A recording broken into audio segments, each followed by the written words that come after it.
से लेकर दिल्ली तक जारी सियासी सस्पेंस अभी भी जारी है। इस बीच कमलनाथ समर्थकों के बयान में जरूर कुछ बदलाव देखने को मिल रहा है। दूसरी तरफ एमपी कांग्रेस का रुख भी कमलनाथ को लेकर बदला सा नजर आ रहा है। तमाम खींचतान के बीच खुद कमलनाथ जो हैं वो खामोश हैं, लेकिन दावा यह किया जा रहा है कि कमलनाथ कहीं नहीं जा रहे। सस्पेंस की पिच पर खड़े कमलनाथ इंतजार की डबल सेंचुरी मार चुके हैं। अब बताया जा रहा है कि वो कभी भी मुंह खोल सकते हैं और इस बार वो जो भी बोलेंगे साफ साफ बोलेंगे। फिलहाल कमलनाथ का फैसला उनके दिल्ली स्थित घर पर लगे झंडे के फंडे पर टिका है, जो कभी लग रहा है तो कभी उतर रहा है। और इस बीच एक बार फिर सज्जन सिंह वर्मा ने बयान दिया है। क्या रहा आज सभी समर्थक आए,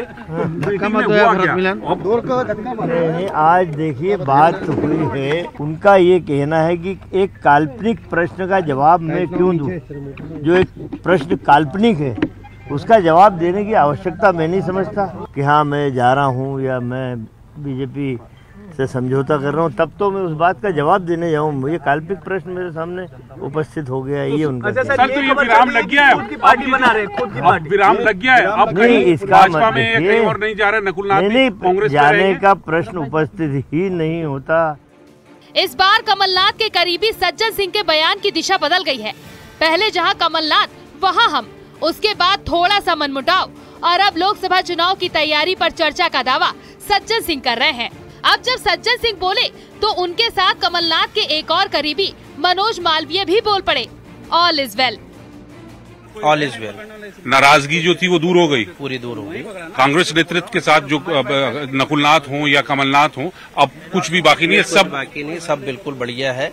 और कमलनाथ जी ने ये कहा है कि मैंने सारा जीवन कांग्रेस को दिया है, कांग्रेस के समस्त बड़े पदों पर रहा हूँ और ऐसे में बीजेपी में जाने का सवाल ही पैदा नहीं होता।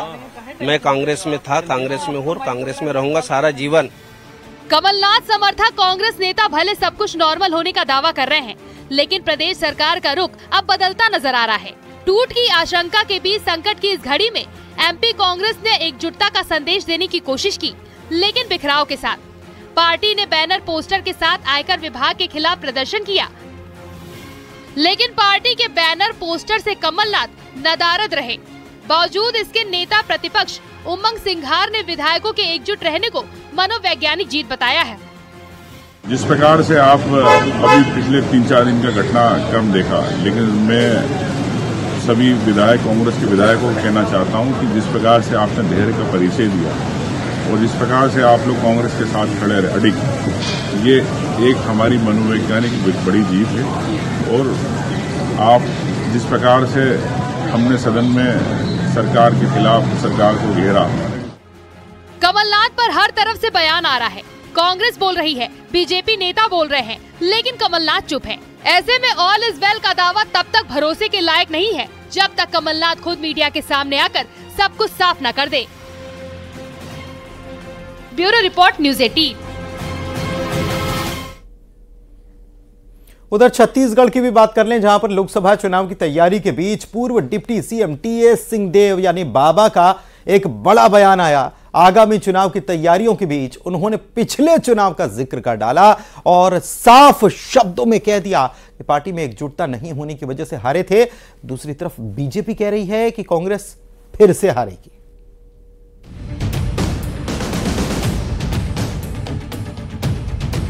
छत्तीसगढ़ में विधानसभा चुनाव बीत चुका है, लोकसभा चुनाव की तैयारी शुरू हो गई है और इसी बीच पूर्व डिप्टी सीएम टीएस सिंहदेव ने ऐसा बयान दिया है जो एक बार फिर चर्चा का विषय बन सकता है। सिंहदेव ने कहा कि विधानसभा चुनाव में हार की वजह पार्टी में एकजुटता का नहीं होना था। ये बात उन्होंने लोकसभा चुनाव की तैयारी के बीच कही। सामने आई, कोई सार्वजनिक तौर पे नहीं कहता, बचने की कोशिश करता है। मेरे में शायद ये कमी है कि मैं बोल देता हूँ। तो उनके सर्वे में क्या था, और लोगों ने सर्वे कराए, नेशनल लेवल के भी सर्वे हुए, वो किसने कराए मैं नहीं जानता। वहीं विधानसभा चुनाव में टिकट दिए जाने के मुद्दे पर उन्होंने कहा कि टिकट वितरण सिर्फ मेरे कहने पर नहीं हुआ।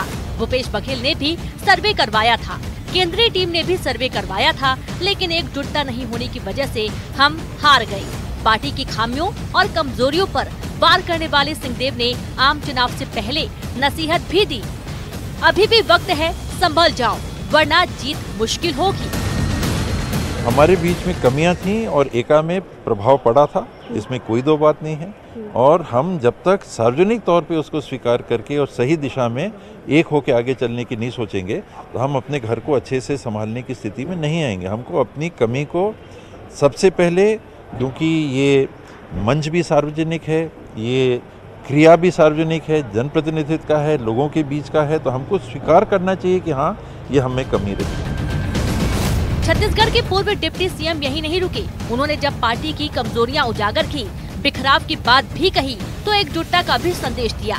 लगे हाथ मौजूदा हालात में 5 से 6 लोकसभा सीटें जीतने का दावा भी कर दिया। लोकसभा में हम कम से कम 6 सीटों में तो अच्छे चुनाव की स्थिति में दिख रहे हैं, बाकी 4-5 में और कोशिश करेंगे। 6 या 7 बस्तर को ले लीजिए, कांकेर को ले लीजिए, राजनांदगांव को ले लीजिए, महासमुंद को ले लीजिए, चांपा जांजगीर को ले लीजिए, कोरबा को ले लीजिए, रायगढ़ को ले लीजिए। इनमें आधे या आधे से ज्यादा विधायक उस लोकसभा के कांग्रेस के पास है। मैं उस नाते कह रहा हूँ। विधानसभा चुनाव में मिली करारी हार के बाद सिंहदेव लोकसभा में वापसी का दावा कर रहे हैं। दूसरी तरफ सूबे की सत्ता पर काबिज बीजेपी के मुखिया विष्णुदेव साय कह रहे हैं, प्रदेश में 11 सीट से कम कुछ भी मंजूर नहीं है। कांग्रेस इस स्थिति में नहीं है कि वो किसी भी सीट पर बीजेपी का मुकाबला कर सके। इसमें पूरे देश से करीब 10,000 प्रतिनिधि भाग लिए और 2 दिन तक ये चला है। और इस महाधिवेशन में हमारे छत्तीसगढ़ से भी सभी मंत्रीगण, विधायकगण और हमारे पदाधिकारीगण सब गए थे। 200 के करीब या उससे ऊपर गए होंगे छत्तीसगढ़ से। और आने वाला लोकसभा चुनाव की तैयारी हम लोगों को करना है और 11 में से 11 सीट इस बार भारतीय जनता पार्टी को जिता के देना। अपनी बेबाक राय के लिए जाने जाने वाले टीएस सिंहदेव का ये बयान एक बार फिर चर्चा का विषय बन सकता है। हालांकि उन्होंने पार्टी को एकजुटता का भी संदेश दिया और इस बार लोकसभा सीटें बढ़ने की भी उम्मीद लगाए बैठे हैं। अब देखना है बीजेपी के मिशन 11 के आगे सिंहदेव का दावा कहां तक दम लगाता है। Bureau report, news 18। तो एक तरफ कांग्रेस में विधानसभा चुनाव में हार पर चर्चा छिड़ गई है, तो दूसरी तरफ बीजेपी छत्तीसगढ़ में जीत पर मंथन कर रही है। पार्टी ने प्रदेश में केंद्रीय नेताओं के दौरे की रणनीति बनाई है, जिसमें प्रधानमंत्री मोदी, अमित शाह और राजनाथ सिंह का दौरा भी प्रस्तावित हो गया है। इसके साथ ही पार्टी तैयार है 2024 के महासंग्राम का मैदान मारने के लिए।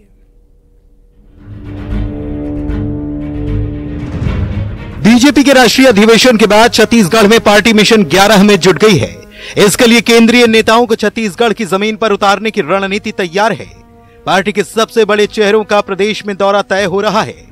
प्रदेश में लोकसभा के चुनाव संग्राम का बिगुल फूंकने आ रहे बीजेपी के चाणक्य और केंद्रीय गृह मंत्री अमित शाह और उसके बाद केंद्रीय रक्षा मंत्री राजनाथ सिंह छत्तीसगढ़ का दौरा करेंगे और आखिर में 7 मार्च को पीएम मोदी के छत्तीसगढ़ दौरे का प्लान बनाया जा रहा है। इन तारीखों की घोषणा के साथ ही ये तय हो चुका है कि बीजेपी अब पूरे तरीके से चुनावी मोड में आ चुकी है। देश के गृह मंत्री माननीय अमित शाह जी का आगमन 22 तारीख को हो रहा है।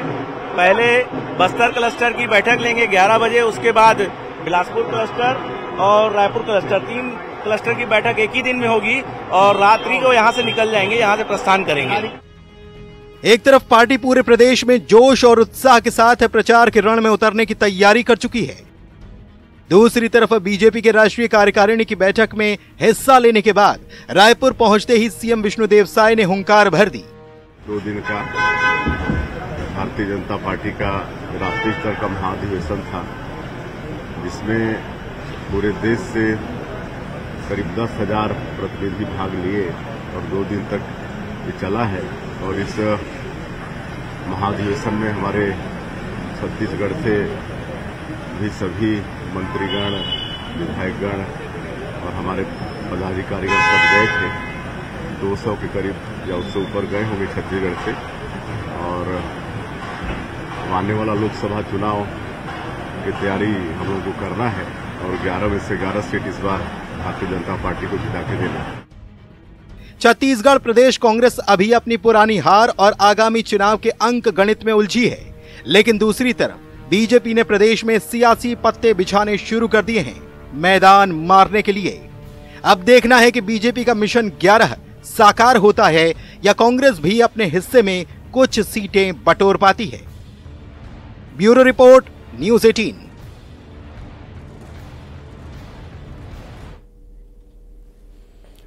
गुना में एक मैरिज गार्डन में मधुमक्खियों ने तांडव मचा दिया। उनके काटने के चलते 20 से 25 लोगों को अस्पताल में भर्ती कराया गया और इनमें 4 लोगों की हालत नाजुक है और आईसीयू में इलाज चल रहा है। 1 घंटे तक मधुमक्खियों ने ऐसा तांडव मचाया कि चारों तरफ चीख पुकार मच गई। और कैसे शादी समारोह में मधुमक्खियों ने तबाही मचाई, दिखाते इस रिपोर्ट के जरिए आपको।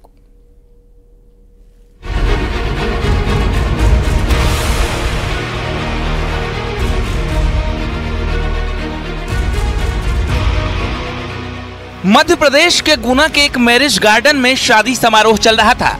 शादी से जुड़ी रस्में निभाई जा रही थी। वर वधू दोनों पक्षों के सैकड़ों लोग मौजूद थे। कोई डीजे पर डांस कर रहा था तो कोई जायके का स्वाद ले रहा था।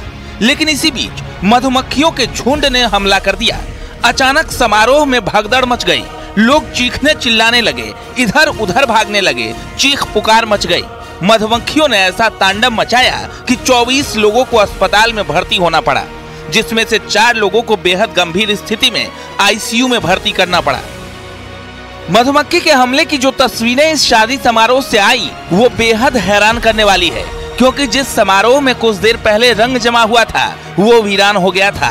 कुर्सियां खाली, स्टेज खाली, वर वधू बाराती घराती सभी अपनी जान बचाने के लिए गार्डन छोड़कर भागते दिख रहे थे। देखिए कैसे समारोह में भगदड़ मची हुई है। लोग अपनी जान बचाने के लिए इधर उधर भाग रहे हैं। कोई गार्डन में ही लेट गया तो कोई अपना चेहरा ढककर इन हमलावर मधुमक्खियों से बचने की कोशिश कर रहा है। लेकिन ये मधुमक्खियां इतनी हमलावर हैं कि आप सिर्फ अंदाजा ही लगा सकते हैं। देखिए जो शख्स गार्डन में जमीन पर लेटा है उस पर किस तरह मधुमक्खियां टूट पड़ी हैं। आदमी जमीन के बल लेटे हुआ है और दोनों हाथों से सिर को ढककर बचने की कोशिश कर रहा है, लेकिन मधुमक्खियां उस पर पूरी तरह से हमलावर दिख रही है। दूसरी तरफ एक लड़का दोनों हाथों से अपने चेहरे को ढककर बचने की कोशिश कर रहा है, लेकिन मधुमक्खियों की डंक से खुद को बचा नहीं पा रहा। वहीं पर एक लड़का मोबाइल से इस पूरे घटना का वीडियो बना रहा है। हालांकि वो भी मधुमक्खियों के बीच घिरा है और बताने की कोशिश कर रहा है कि किस तरह मधुमक्खियों ने पूरे समारोह को अपने चपेट में ले रखा है। इसी बीच जमीन पर लेटे शख्स को बचाने के लिए एक लड़का आता है। खुद के चेहरे को हाथ से ढककर ये लड़का उस शख्स के चेहरे पर छोटी सी छतरी डालने की कोशिश कर रहा है, लेकिन मधुमक्खियों का हमला इतना तेज है कि वो कुछ नहीं कर पाता और इस तरह करीब 1 घंटे तक समारोह में मधुमक्खियां तांडव मचाती है, जिसमें बुरी तरह घायल 24 लोग अस्पताल पहुंच जाते हैं। जानकारी के मुताबिक ये घटना कस्तूरी गार्डन की है, जहां अग्रवाल परिवार की बेटी की शादी की तैयारी हो रही थी। रविवार को ही शादी होनी थी। मेहमान, रिश्तेदार सभी लोग एक दिन पहले से यहाँ ठहरे हुए थे। इसी जगह ठहरने, खाने पीने से लेकर सारे इंतजाम किए गए थे। पहले सुबह के समय मधुमक्खियों ने हमला किया तो लोगों ने इधर उधर भागकर खुद का बचाव कर लिया था, लेकिन मधुमक्खियों ने दोपहर और शाम को भी हमला कर दिया, जिसके बाद ये बड़ा हादसा हो गया। हालांकि इस घटना में होटल संचालक की लापरवाही और अनदेखी का आरोप लगाया जा रहा है, क्योंकि जिस कस्तूरी होटल और गार्डन को बुक किया गया था वहां होटल की खिड़कियों के बाहर छोटे से बड़े 20 से ज्यादा मधुमक्खियों के छत्ते लगे हैं, जिससे खतरा बना हुआ था। लेकिन होटल संचालक ने इस ओर कोई ध्यान नहीं दिया, न ही सुरक्षा के कोई इंतजाम किए गए। फिलहाल घायलों का अस्पताल में इलाज चल रहा है, लेकिन शादी समारोह में मधुमक्खियों के तांडव की तस्वीरें सोशल मीडिया पर वायरल हो रही हैं। Bureau report, news 18। और बढ़ते आगे, बिहार से आई एक तस्वीर इस वक्त खूब वायरल हो रही है, जिसमें एक प्रेमी अपनी प्रेमिका को उसके मां के सामने से कंधे पर उठाकर भागने की कोशिश करता है और यह घटना थाना परिसर में होती है। हालांकि इस मामले में कोई शिकायत दर्ज नहीं की गई, लेकिन बताया जा रहा है कि यह तस्वीर समस्तीपुर की है। दिखाते हैं रिपोर्ट आपको।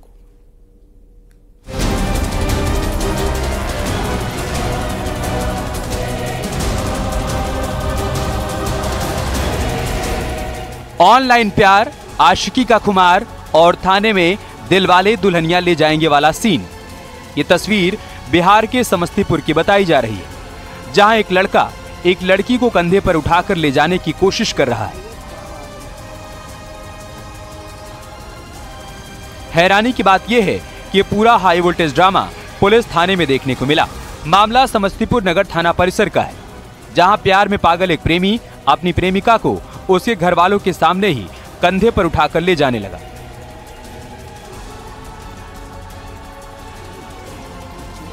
बताया जा रहा है कि आरोपी आशिक छपरा जिले का रहने वाला है, जो सेना में नौकरी करता है।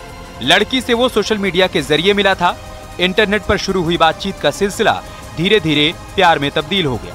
दोनों ने समस्तीपुर में मिलने का प्लान बनाया, फिर लड़की के घर वाले भी उसके साथ आ गए। बातचीत हुई तो लड़की की मां ने दोनों की शादी से साफ इनकार कर दिया, जिसके बाद लड़के ने लड़की से साथ चलने के लिए कहा, लेकिन लड़की ने भी उसके साथ जाने से इनकार कर दिया। प्रेमी प्रेमिका को साथ ले जाने की जिद करने लगा, लेकिन बार बार लड़की इनकार करती रही। काफी देर समझाने के बाद भी लड़का नहीं माना और वो लड़की को ले जाने की जिद पर अड़ा रहा। बाद में बात इतनी बढ़ गई कि लड़के ने थाना परिसर में ही लड़की को कंधे पर उठा लिया और उसे ले जाने लगा। इस दौरान किसी ने वीडियो बनाकर सोशल मीडिया पर डाल दिया। फिलहाल इस मामले में पुलिस में शिकायत नहीं की गई, लेकिन ये मामला चर्चा का विषय जरूर बना हुआ है। Bureau report, news 18।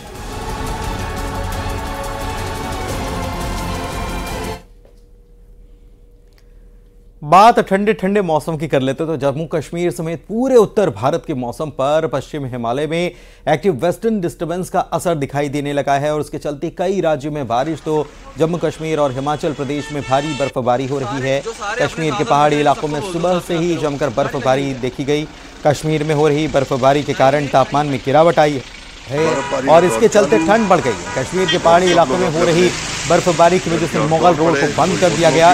इसके अलावा सोनमर्ग में भारी बर्फबारी के कारण श्रीनगर लेह राष्ट्रीय राजमार्ग भी बंद कर दिया गया। मौसम विभाग ने पहाड़ी इलाकों में हिमस्खलन की चेतावनी भी जारी की है। कश्मीर में बर्फबारी होने से वहां का मौसम गुलजार है, जिसके कारण बड़ी संख्या में पर्यटक बर्फबारी का मजा लेने के लिए पहुंच रहे हैं। गुलमर्ग में इस वक्त काफी पर्यटक पहुंच रहे हैं जो स्कीइंग का लुत्फ लेते नजर भी आ रहे हैं। बर्फबारी लगातार हो रही है कश्मीर घाटी में। इस बीच हम आपको कुछ नया दिखाएंगे, कुछ डिफरेंट दिखाएंगे। जी बिल्कुल, जो यहाँ पे टूरिस्ट आए हैं वो यहाँ पे बर्थडे सेलिब्रेट कर रहे हैं और आप देख सकते हैं बर्थडे केक इन्होंने लाया है। बर्फ हो रही है और अब ये केक काटेंगे। बर्थडे किनका है और पहले केक काटिए। किनका है? अच्छा, आपकी वाइफ का है। तो करिए आप केक काटिए। तो फिर जो है एकदम से आप देख सकते हैं कि यहाँ पे ये और तो ये आप देख सकते हैं कि इन्होंने यहाँ पे बर्थडे मनाया। तो ये आप देख सकते हैं यहाँ पे इन्होंने बर्थडे केक काटा। तो समथिंग डिफरेंट है ये। इतने खुश हो गए, इन्होंने अब केक उतारा और उसके बाद जो है बर्थडे मना रहे हैं, एक दूसरे को खिला रहे हैं। तो ये कुछ डिफरेंट है। जो हमारे दर्शक हैं देश भर से, दुनिया भर से देख रहे हैं, उनको दिखाना चाहेंगे कि कश्मीर कितना अट्रैक्टिव है आजकल और क्या मजा है कश्मीर में। आप बताइए कैसा लगा कश्मीर आके? जबरदस्त। ये मेरा फर्स्ट टाइम है, इस no experience. I really like. Birthday ऐसे कभी मनाया है? नहीं, कभी नहीं। कश्मीर की कुदरती खूबसूरती का असर है या बर्फबारी का असर है कि इनको मजबूर कर दिया कि ये बर्थडे जो है, ये शख्स जो है इन्होंने अपनी वाइफ का बर्थडे गाड़ी के ऊपर मनाया और वो भी बर्फ गिरते गिरते। और इसी के साथ खबर असरदार के इस बुलेटिन में फिलहाल के लिए बस इतना ही। वक्त एक छोटे से ब्रेक